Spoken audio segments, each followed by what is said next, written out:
Katika sekta mbalimbali, virusi vya ukimwi vipo katika 2.6. Ni idadi ambayo iko chini ya kile kiwango ambacho ni kiwango cha kitaifa, ambao ni hali nzuri. Lakini vijana tukiangalia wapo katika 51. Tunatafuta suluhisho, nataka kuangalia wapi panapovuja, tuweze kutia bati. Kama ni kuti, tuweze kulibadilisha. Karibu sana. Na ambao nitakuwa nikiandamana nao kwenye safari hii ya leo hapa katika kaunti ya Meru ni Ahmed Yusuf, ambaye ni mtetezi wa vijana, ambaye yupo kulia pale kwa kushoto kwangu mwisho pale. Vile vile yupo Joy Mwiregi, ambaye ni dada ambaye yuko hapa katikati, ambaye ni mrembo ambaye anaishi na virusi vya ukimwi, lakini atatueleza pia hali imekuwaje, mambo yamekuwa vipi, na hadi kufikia sasa anafanyaje kuhakikisha wale wenzake ambao pia wanaishi na virusi vya ukimwi wanapambana vipi na hali hii na kuhakikisha wanapata hali iliyo shwari kabisa. Pia ninaye Yabesh Ratemo, ambaye pia ni mtetezi wa haki za kijamii, na vile vile kuzungumzia masuala ya vipi ambavyo wanajamii wanaweza kupata masuala mbalimbali yanayofungamana na afya ya uzazi. Afya ya uzazi inafungamana na mambo mengi sana, uwezo kupanga uzazi, vile vile na mambo mengineo. Karibuni sana katika kipindi hiki, na karibuni sana katika runinga hii ya KBC Channel 1 usiku huu wa leo. Natumaini muko salama nyote. Nikianza tu moja kwa moja, nianze tu na Yusuf ama Ahmed. Hali iko vipi katika kaunti hii ya Meru, hususan katika upande wa vijana? Nasikia kwamba vijana 51% ndio wanapatikana kwamba wako na virusi hivi, ama maambukizi ni 51% ni vijana. Shukran kwa nafasi huu na fursa huu, na shukran kuja pia hapa. Kwa kweli ni kweli asilimia yenyewe ni dhabiti, na kulingana vile takwimu vile inaonyesha, vijana pia tunaridhika sana, kwani kuna ma institutions zinakuja, mashule, town pia ina grow sana, ndio maana tuko katika hiyo nambari pia.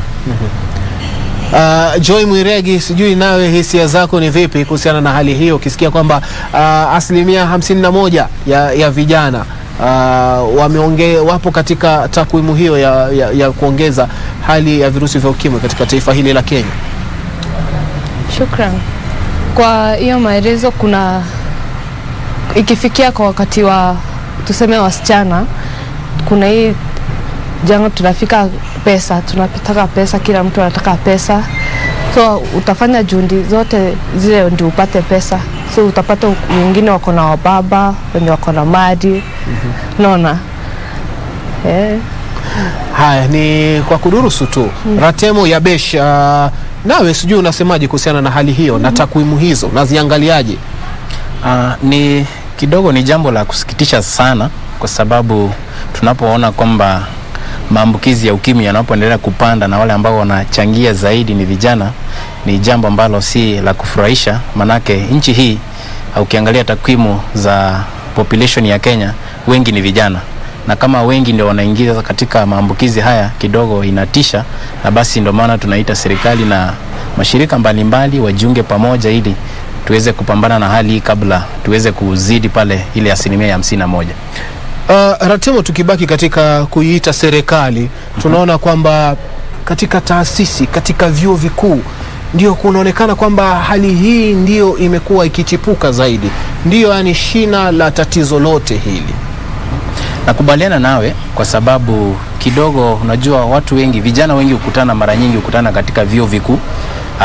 Wanapokwamba vyuo vikuu inakuwa ni kama uwanja ambao unakusanya vijana kutoka maeneo mbalimbali, na mahali watu wanatoka, kuna tamaduni, kuna wale wanatoka nyumbani, kuna wale ambao wanatoka kwenye miji mikuu ambayo maisha yao jinsi ambavyo wamezoea ni tofauti. Na sasa wanapoingia pale, kuna wale wengine pia katika ile misingi, anasa na raha za vyuo vikuu kidogo vinaharibu wengine, wao wanajipata wameingia katika hali ambayo hawako wametarajia, na kukosa ile elimu. Sasa taasiria ya ukimwi, wengine wanajisahau kabisa, na wanapata sasa wanajipata mbaya. Joy, labda tukiangalia tuzingatie, tuangazie zaidi nini ambayo imechangia ongezeko la visa hivi miongoni mwa vijana? Naam, kwa sababu ukiangalia Joy, ni kwamba tunaona kwamba vijana kati ya miaka 15 na 24 2489 katika kaunti hii wamejipata kwamba wameambukizwa virusi vya ukimwi.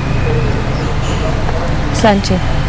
Kuna ili jambo la kutaka kupata pesa italingana na vikundi ambavyo vijana wameweka, kama vyuo vikuu ama bali masomo yanaendelea. Unapata tuseme kama wasichana wana compete venye kama ushindani baina ya wasichana kutaka kuwa warembo sasa na hakuna pesa. Naam.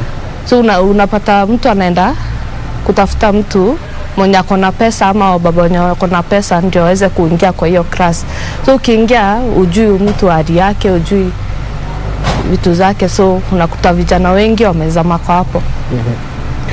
Yusuf, sijui unaweza changia nini kuhusiana na swala hili manake Okay, mimi nikisema hivi na naongeza kidogo kwamba ni wazazi na wametelekeza wanafunzi wana wao na serikali pia. Kwa sababu wazazi kaka kwa miaka 15 mpaka 24 huo bado ni mtoto wako nyumbani ama anasoma. Wanasoma na tutapata high school ama colleges.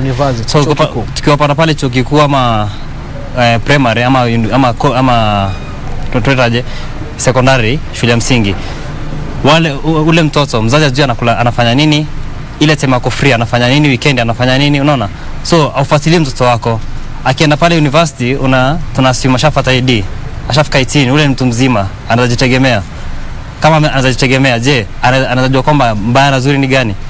Hatujamfunza, atuongelee mambo ya prevention pale nyumbani kwanza. Kwa curriculum yetu hakuna CSE education ambaye ziko pale shule, unaona. So tuko na mambo zingine za kufanya, lakini mambo ya CSE haiongelei shule kama shule. Nataka nipeleke swali hili kwa mmoja ya wageni wetu hapa, manake yupo rais wa chuo ambacho ni chuo kimoja katika kaunti hii ya Meru, ambaye nataka azungumzie kauli ambayo imetolewa na Yusuf Hamadi hapa, akisema kwamba miongoni mwa masuala ambayo yanajitokeza ni kutoka katika vyuo vyetu hivi ambavyo viko hapa. Yuko Kimani hapa, ambapo yuko katika hii safu ya mbele hapa, awezi kutuambia Kimani kwa nini mambo kama haya labda yanatokea katika chuo ama vyuoni tunapata hali kama hii, ni nini labda inachangia masuala kama haya yaweze kutokea katika vyuo vyetu. Nitakuwa narudi kwako Kimani uweze kutueleza swala kama hilo na uweze kuchangia. Nikirudi katika wataalamu wangu wa leo hapa, Joy, tunaona kwamba kuna hizi relationships za masponsor kama ulivyosema, kuna kushindana kati ya warembo wanataka kukaa poa, lakini pia warembo siku hizi wanashindana nani yako na sponsor mwenye mfuko mkubwa.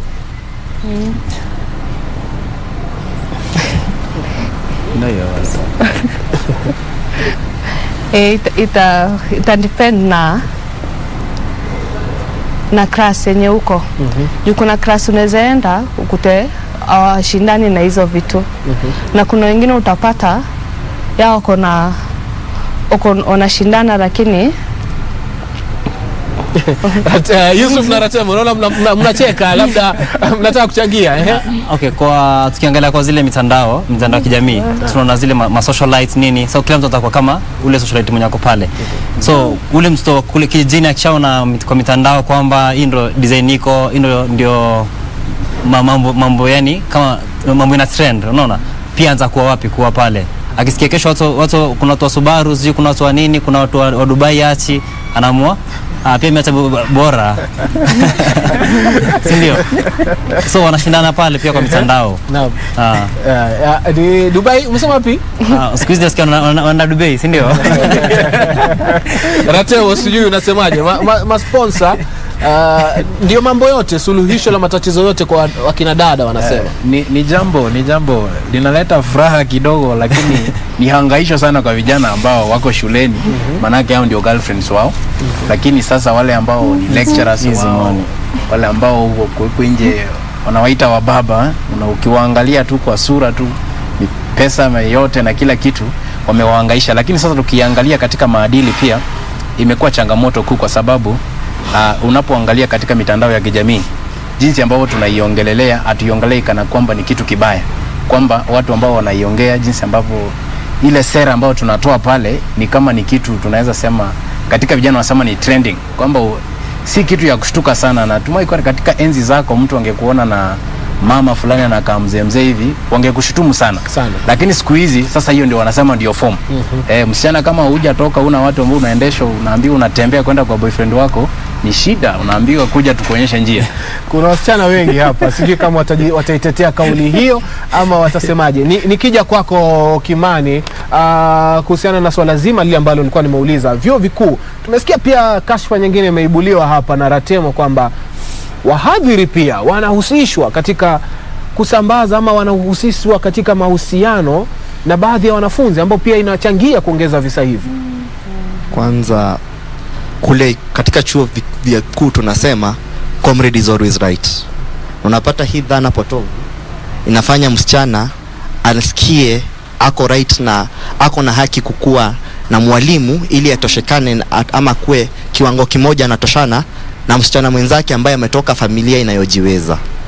Pili, tumejaribu sana kuelezea kutumia njia mbadala za kupanga uzazi, lakini hizi miswada haiendi mbali, haiendi mahali, kwa sababu wao venye wanaongea hakuna ile climate imesetiwa, mnaweza ongea nao bila wewe kukejeriwa. Ndio swala la sponsor ni swala linalotuhusu sana, lina sisi vijana, watu ambao tunasema ni wazazi wetu, tukinyang'anya nao wao wasichana huku barabara juu wako na Subaru na sisi tuko na Subaru. Shukrani sana Kimani. Ni rais huyu wa moja wa vyuo hapa katika, umesema ni rais wa chuo gani vipi? Mimi ni mwanafunzi katika shule ya Mernopori na mimi ndio president wa all the TVET institutions in Kenya. Asante. Safi. Nitakuwa narudi kwa kina dada kupokea maoni yenu kuhusiana na swala zima la wao wako na Subaru, na inaonekana kwamba mnaangalia zaidi Subaru na TX, wapi itakupeleka. Nirudi katika wataalamu wangu hapa ambao nipo nao sasa hivi. Tumezungumzia kwamba mitandao ya kijamii imekuwa ndio kiigizo ama kielelezo miongoni mwa vijana, na kuna hii kauli ya kwamba unaishi mara moja. Kwanza saa hizo wanasema tutapewa mwili mpya mbinguni. Kwa hivyo wacha tuishi tu, mwili mpya tutapewa mbinguni. Sijui mnaiangaliaje kauli hii ya kwamba you only live once, tuko YOLO wenyewe wanasema. Kivyangu mimi nitasema hii ni kama pandemic sasa. Tuna corona hapo, tutapigana nayo, tutapigana pia na upuzi. Kwa mimi ndio upuzi, unaona unaishi only once, alafu ukishapata mtoto kwa mfano, si ndio? Ushadhirika. Baadaye mzigo unarudi wapi? Unarudi nyumbani. Unakuwa mzigo pia kwa familia na kwa jamii.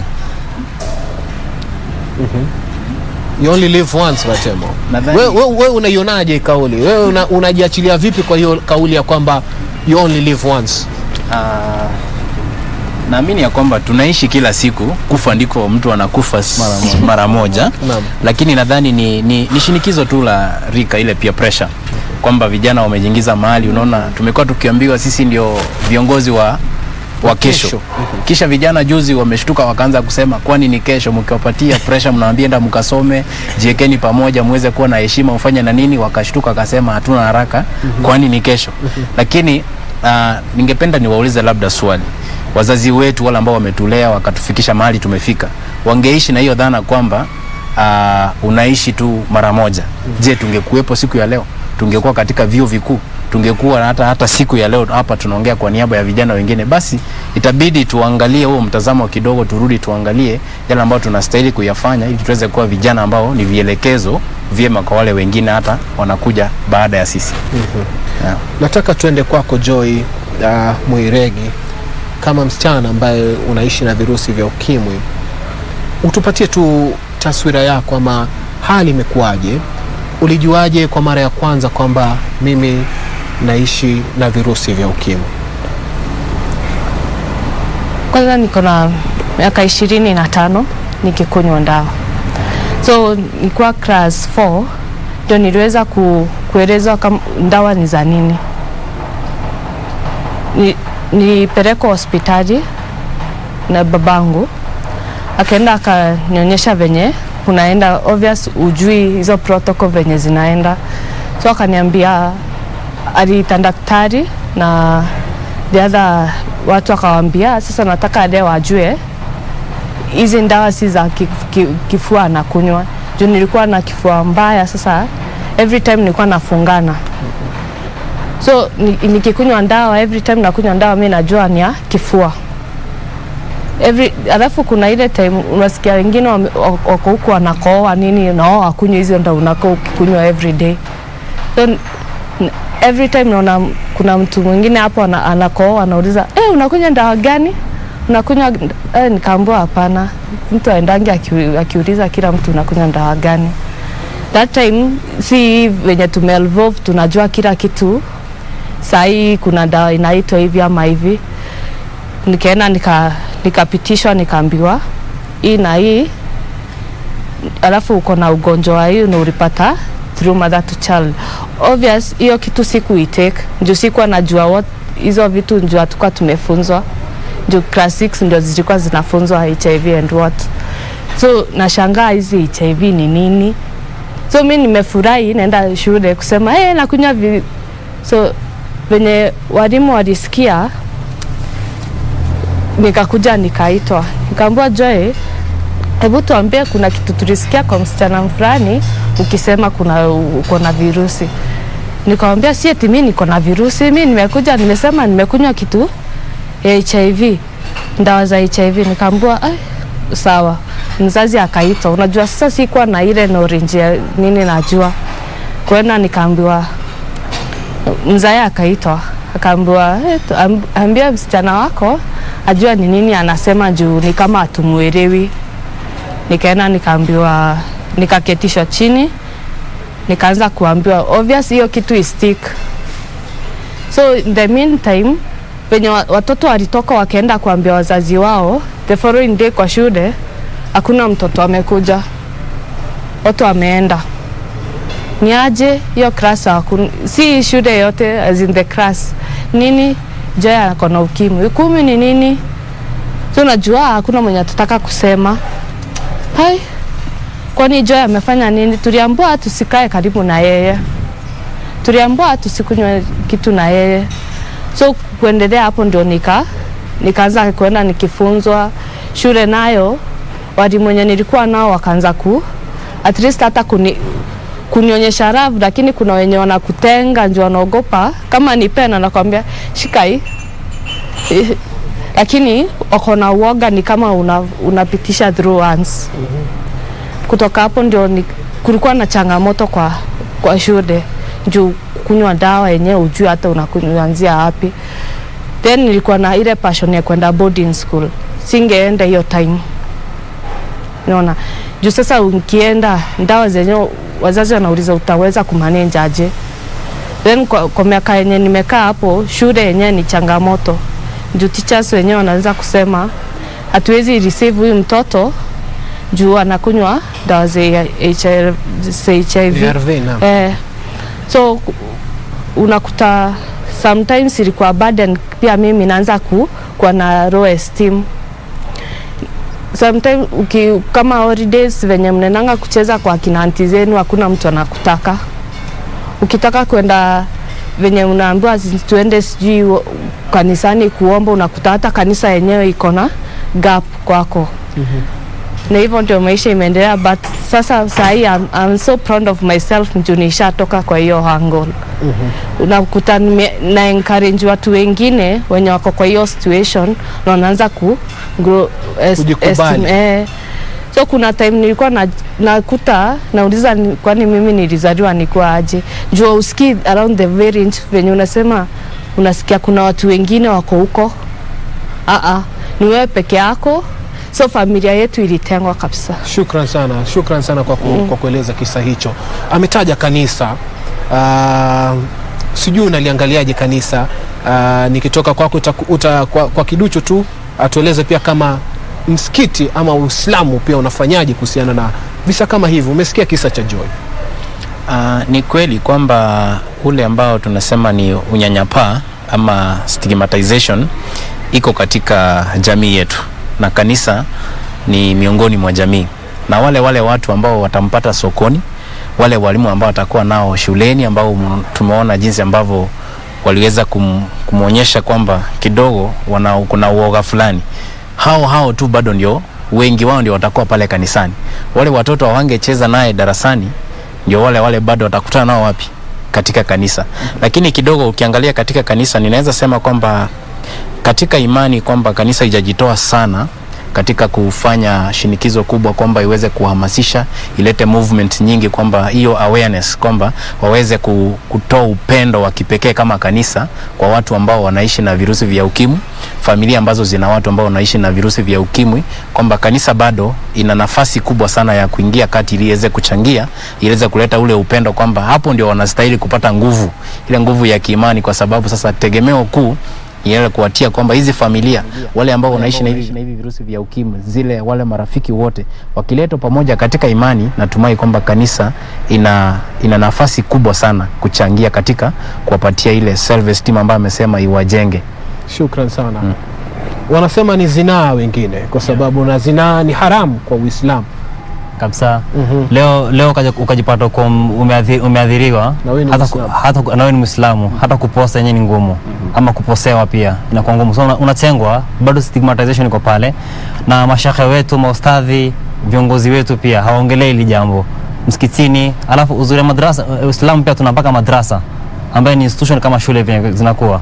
So wale walimu pia hawafunzi watoto kwamba jambo hili na hili linafaa kuwa hivi, unaona? Atuongelee, atuelezi. Pia manyumbani pia ni kama ni haram pia kuongelea pia mambo na HIV. So I think it's high time now kama religions pia tunaweza kuja together, tunafunza haya maneno, tunaongelea, tunatoa ile unyanyapaa. Shukran sana. Mmesikia nyote kuna swala la unyanyapaa. Labda mikrofoni kama utaweza kumpatia mmoja ya wageni ambao kwa mmoja ambaye yuko hapa aweze kuzungumza kuhusiana na swala hilo la unyanyapaa. Pia tumesikia kwanza ningependa hapo mwanadada unaweza mpatia Mary ambaye yuko hapa aweze kutueleza kwamba kuhusiana na swala hilo la stigmatization, unyanyapaa unalichukuliaje, na ukiangalia kisa labda kama cha Joy hapa, wewe kama mwanafunzi, kama mzazi mtarajiwa, ungefikiaje mtoto wako angechukuliwa hivyo? Kawaida haunge. Na mko sawa tu, endelea kuongea. Si vizuri kama mtoto wako akafanywa kitu kama hiyo.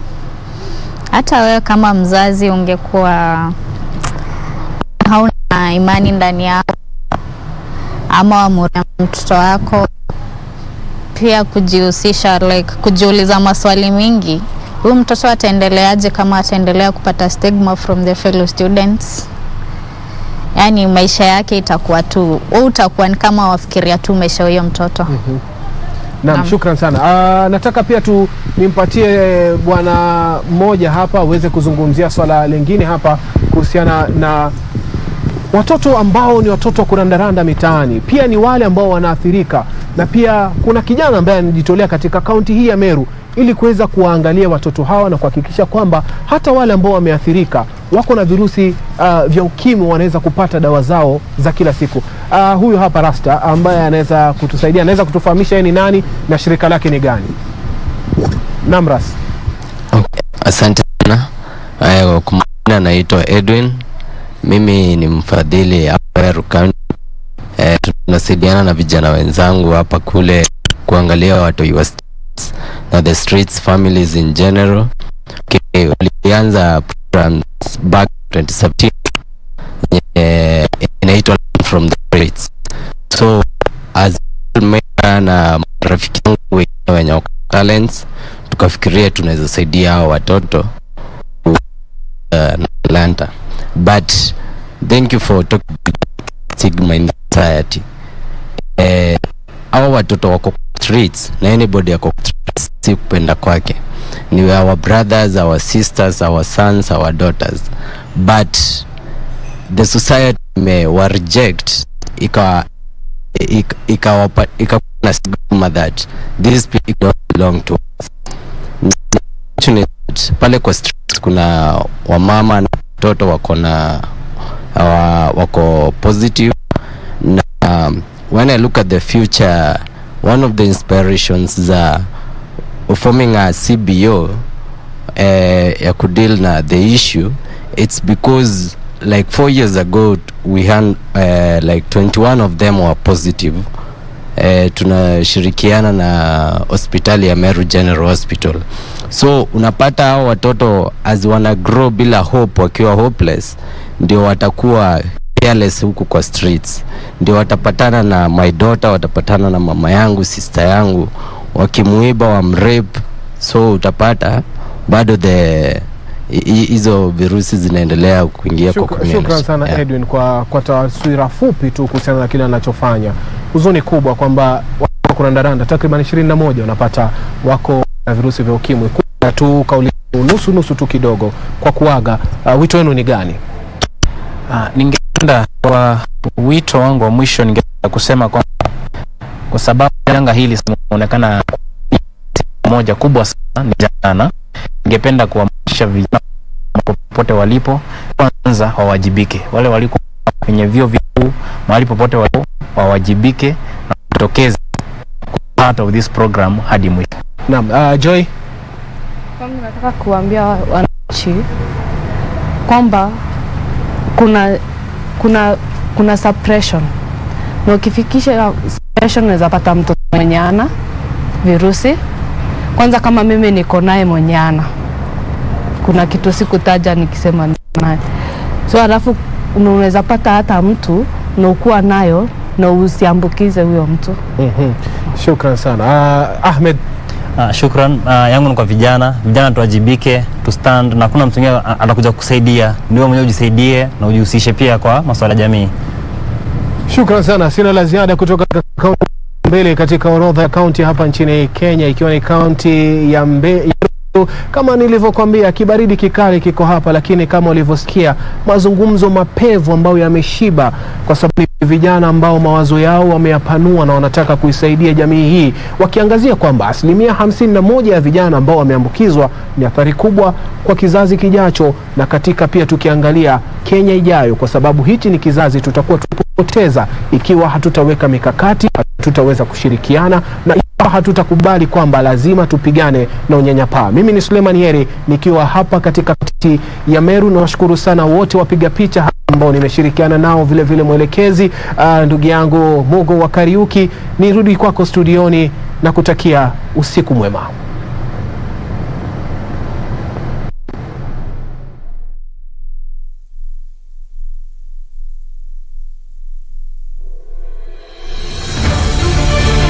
Virusi vya korona huenea unapokaribiana na mtu aliyeambukizwa kupitia matone, haswa wakati anapokohoa au kupiga chafya, na pia kwa kugusa sehemu au vifaa vilivyo na virusi hivi.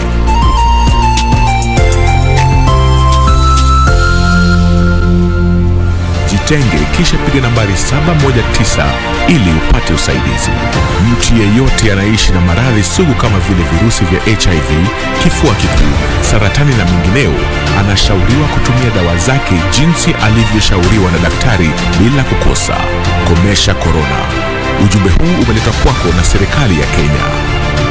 When we are saying the last mile is because we have one area that we have not yet attained what we are looking for, and that's the elimination of mother-to-child transmission.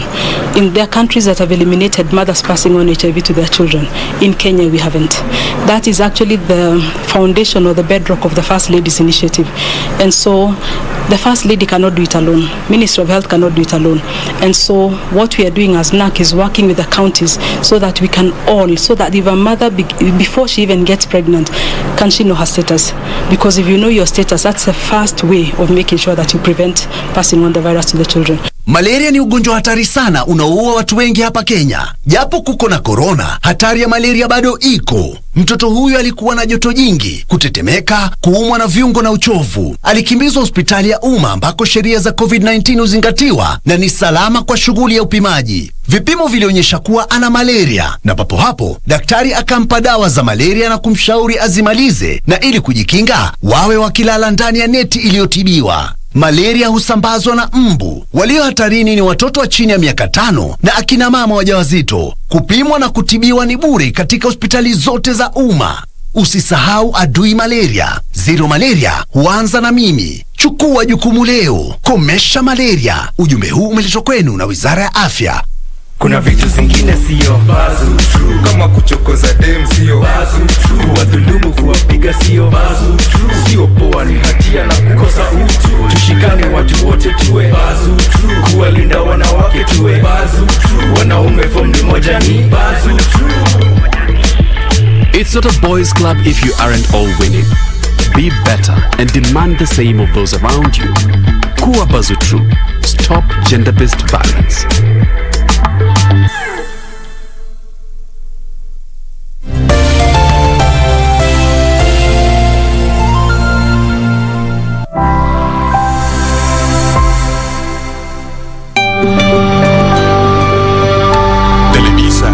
Mr. Mauro, Max. I'm glad you're here. I was on my way to your office. So what can I do for you? I just wanted to tell you that I need the 3-in-1 campaign to be ready next week. Yes, of course, we're almost done. You can see it in a couple of days. No, let's do it next week. I want Jorge to be here so we can see it together. Well, it's good that all 4 of us will be present to finalize everything. No, I won't be here. And from now on, I want nothing to do with it or with anything that also happens to involve you. Excuse me.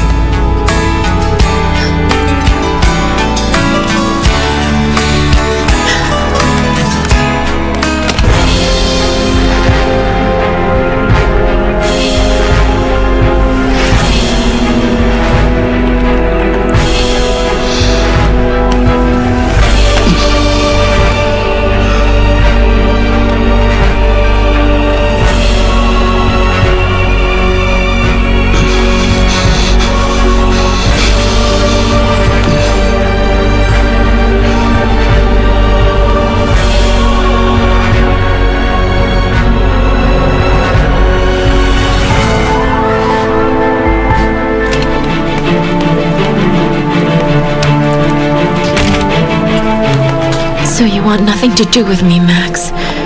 Because I want to know everything.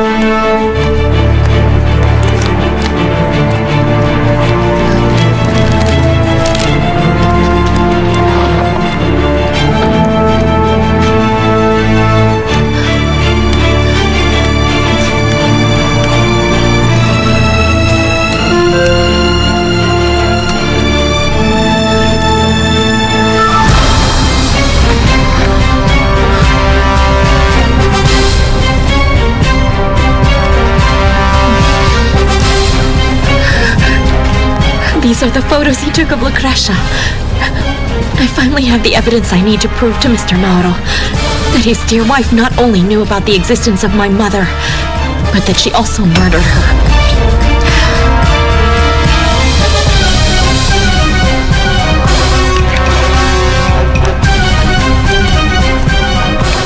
You okay? Dad and I were starting to worry. Where were you? There's something that I need to talk about with Dad. It'll be hard to accept, but you need to hear it too. To hear what? Let's go to the office. Liana, what's going on? I will explain it to you. Okay. Come in. Dad? Thank you. Can we talk? Yes, honey, come in. Where were you? Having an argument with your wife. What? Look, I went to Lucia's school yesterday, and I saw Armando, the teacher I ran away with. What happened? Well, I went to his apartment to talk to him. Do you know what he told me? I don't know. What? That Lucrecia paid him a huge amount of money to convince him to leave my own family, to run away with him, just to abandon me.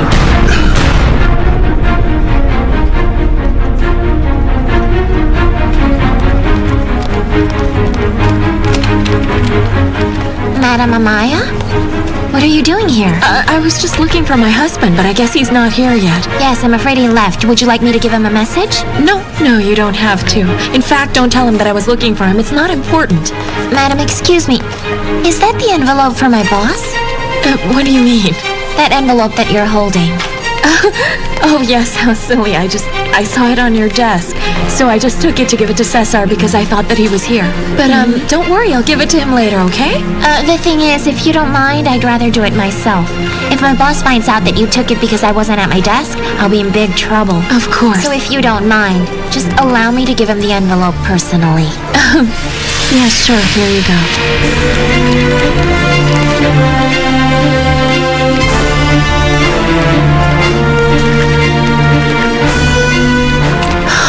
Did you see the photos? Yes, the memory card has the photos Gustavo took of Lucrecia. Then you have all the evidence, correct? Yes, well, I had it, but now I don't because, well, Noria came back and saw me, so I had to give it back. Oh my goodness, you shouldn't have done that. And actually have Cesar suspect us? No. At least we know that Gustavo's death was not an accident. Caro, now more than ever, we have to be very careful. You have a point. We have to be careful because we're dealing with Lucrecia and Cesar. Yes. So what do we do? Well, now that we know that Cesar has those photos, then I have to get a copy before he decides to destroy all of them. How will you do that? After Cesar sees them, I'm going to steal them. So he's not going to suspect us, and I will have the evidence to show Mr. Mauro what is going on.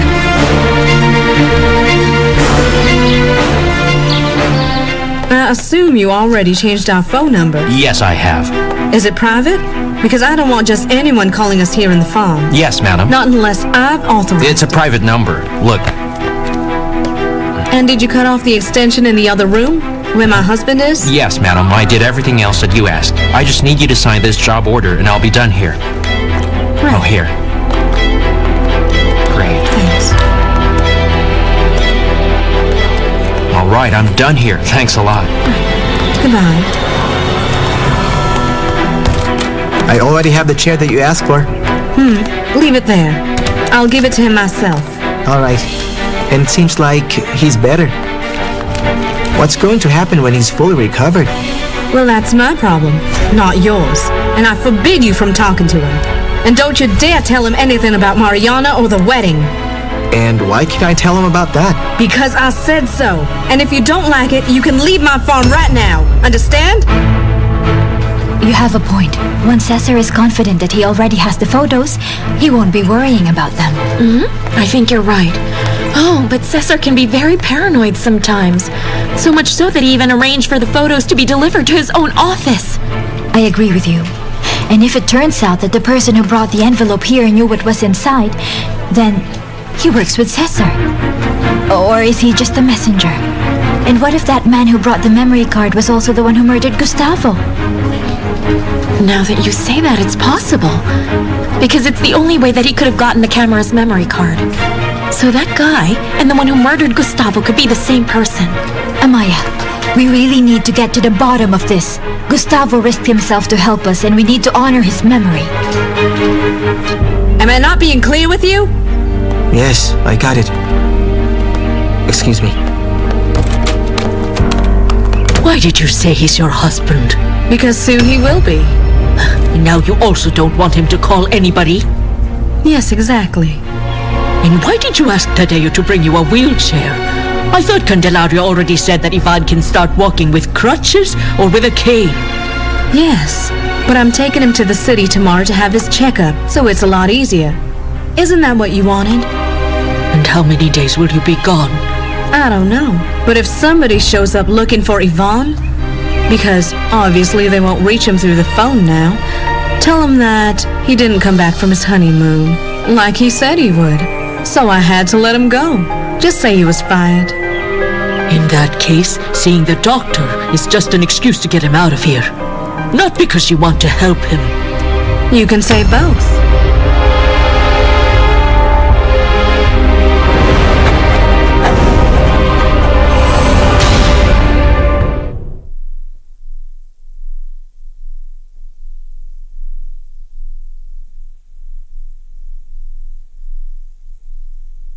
But I need to ask you something. What is it? Do you know that man who brought the envelope earlier for Cesar? And why exactly do you want to know? Listen, don't you think that he's kind of cute? Oh, I just really want to know his name. Yes, he is kind of cute. And I like him too. He is Aaron Mendez, but they call him Negro. He's Cesar's friend? No, he works here. He actually works at the plant. Right here? In Nescafe? Yes. I've seen him several times talking to Horacio, Madam Amaya's ex-husband. Listen, do you happen to have his email or his phone number? I would like to send him a message. It's my chance. Yes, I do have them, but I don't know if it's all right. You know how my boss can be. Oh, I swear I won't say that you gave it to me. Come on, help a girl out.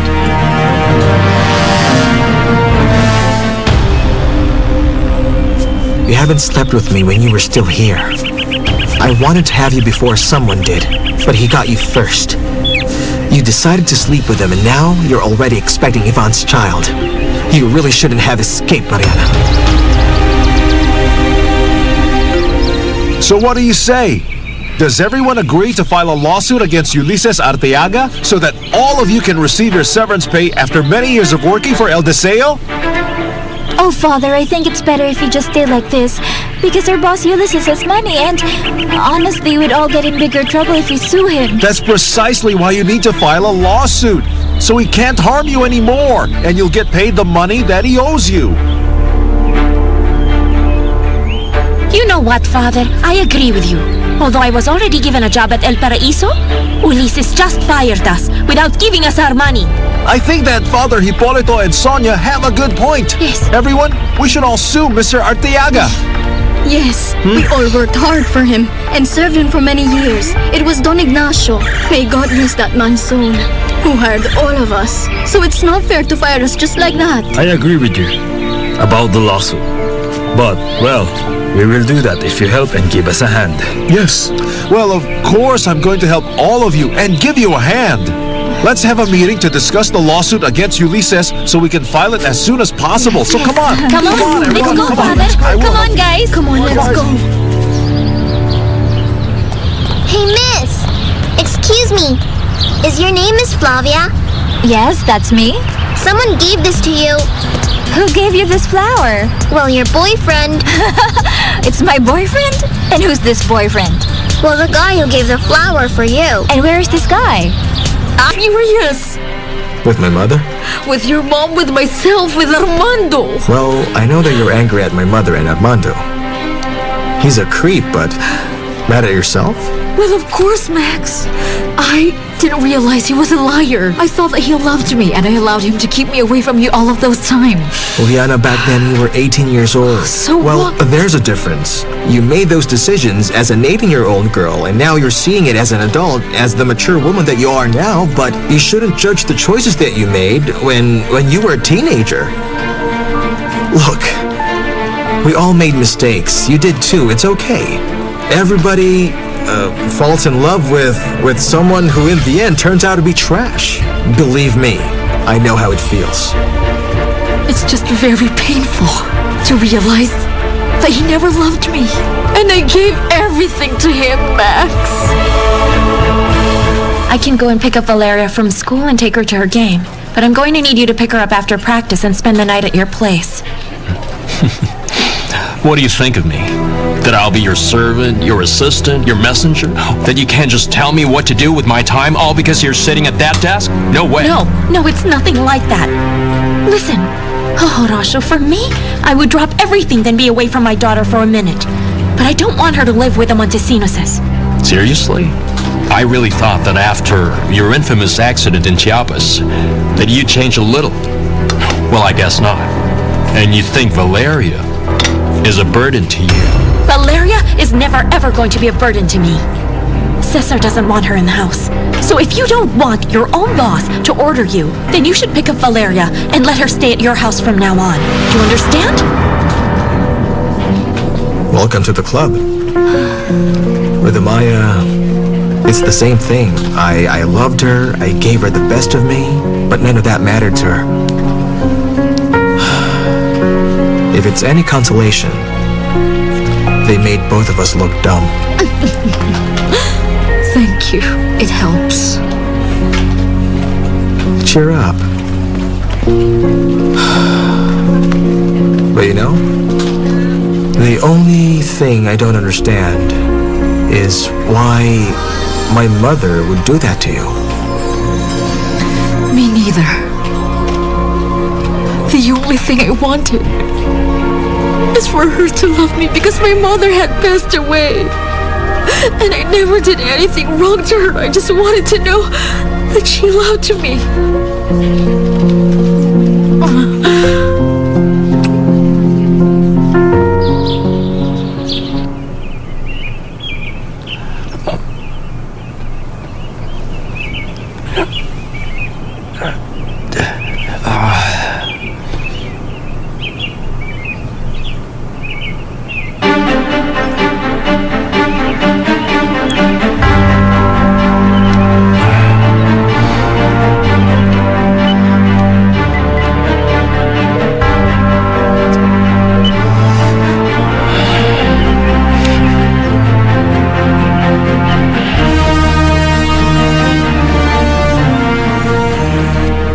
pregnant with Ivan's child.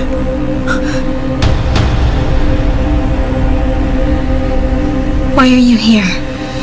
I just wanted to see if you needed something. I'm fine. What did the nurse say? What's wrong with me? She said it's normal.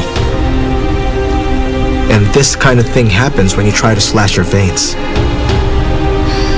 You should have let me die. I am not going to tell you that you're pregnant with that imbecile's child. Luckily, he's now dead.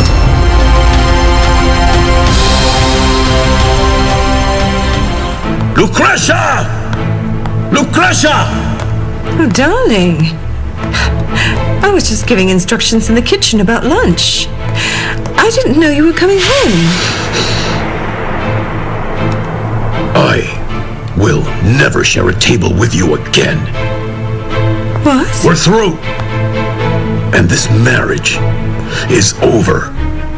After I found out what you did to Juliana, I never want to be around you even for a second. I want a divorce.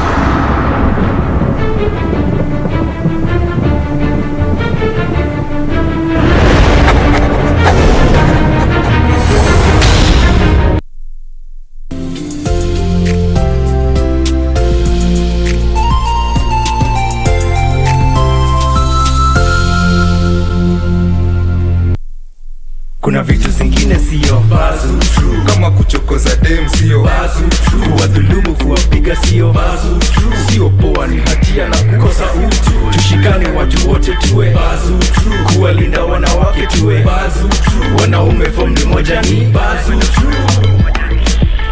It's not a boys' club if you aren't all winning. Be better and demand the same of those around you. Kuwa Bazu True. Stop gender-based violence.